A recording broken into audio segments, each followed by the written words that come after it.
been so much of a community effort, and I know most of you have toured, and it's really neat. And Sarah with Deseret News had asked me what was my one moment or thought that really makes it exciting and makes my day, and I said it was when I went down in the basement where the children's room is now, and I looked at the old children's 3 rooms and the big 2 rooms that they have now, and the babies were laughing, they were on the mirror bar, they were just crawling around and having a blast. And you know, our children come to us somewhat damaged and 2 years behind developmentally, and for me, I think that was the most heartening and heartwarming thing that I could see happen, is that the mothers and the children are so excited with some space that meets their needs. So now I'm going to turn you over to Commissioner Ellertson, who's with the Mountainland Association of Governments. They were really one of our largest donors, $150,000, and we definitely couldn't have done it without you. Thank you. Mountainlands is a part-time job. We appreciate the fact from a county perspective that House of Hope and entities similar which take care of the people in the county, that many of us don't even recognize the challenges that exist in the lives of people. It truly is a blessing when we can come together, as has been explained, and cause good to happen like has happened here and we're celebrating today. I do have the opportunity of representing the county on the Regional Review Board, which is part of the Mountainlands Association of Governments, as we look at CDBG applications and attempt to determine how best to utilize those dollars. There are many worthwhile projects, but as we had the opportunity of looking at the project from House of Hope as it was presented, it was well received. It took a while for us to get everything together, but fortunately we were finally able to. And thanks to the many good efforts of the board and staff and contractors and just so many people, the facility that's here is much more than anything that could be created alone. As I think about the name House of Hope, each one of us in our own lives lives on hope. And it's something that we do subconsciously, I believe, but every day, if you'll consider your lives for a moment, I would suggest to you that hope enters into everything we are and everything we do.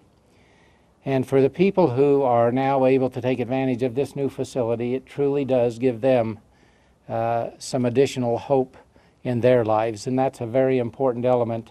I celebrate and congratulate all of your efforts and the efforts of those who have helped this to come about, and look forward to the benefits that this will be to the residents of the county area, those who truly do need hope in their lives, and that this will help them to receive such at this point in time. So I congratulate all of you who have participated and look forward to this providing benefits for many, many years to come to the county-wide area. Thank you.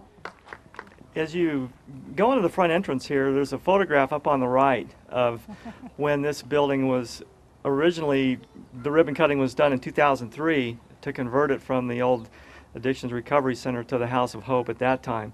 And you really kind of have to keep in perspective that this building was built originally, what you see right behind us, in 1957. It's been here a long time as a substance abuse treatment facility.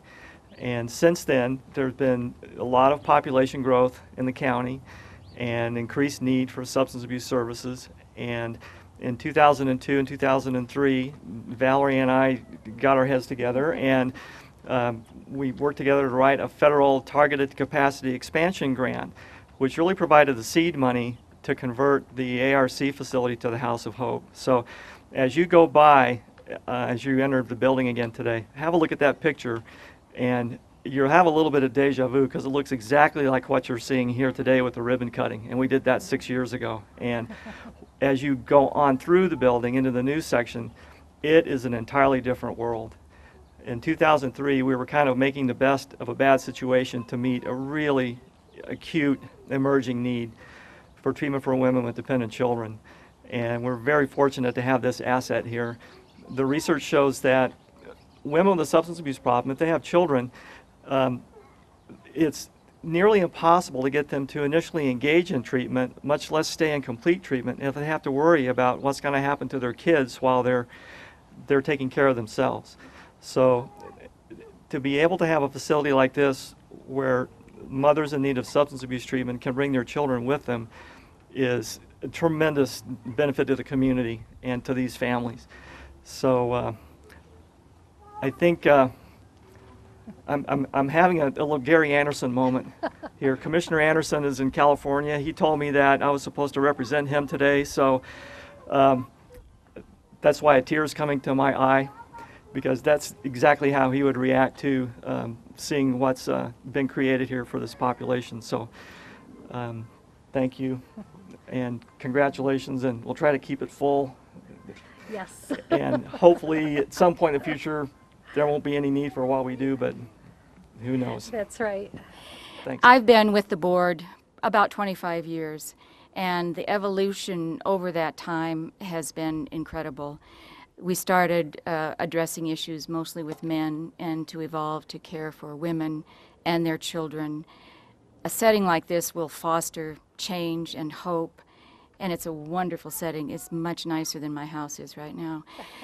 And the other thing I would like to say is, in that endeavor to help mothers and children, they arrive with some negative slants against them, and we try to address those. Watching the children go through activities that are both learning and new to them it's a phenomenal thing, and it sets the stage, hopefully, for more change in their lives and a constant change that allows them to grow as mothers and as children. So thank you very much for joining us today. I do appreciate the opportunity to thank everyone involved, and everyone involved isn't here today, but I'd still like to publicly thank everybody, Steve Stewart and Glenn Gabler, Matthew Stewart as well, and all the contractors that they contracted with who donated their time and effort and materials for this effort. It's a great undertaking. It's a great product that we've come to have here. Thank you for coming too. Appreciate your support and coming out and supporting us. And we will do our best to take care of the women of Utah County and surrounding areas. All right, you ready? Everybody smile. Larry, pull your face tight. Pull that face tight. Here we go. All right.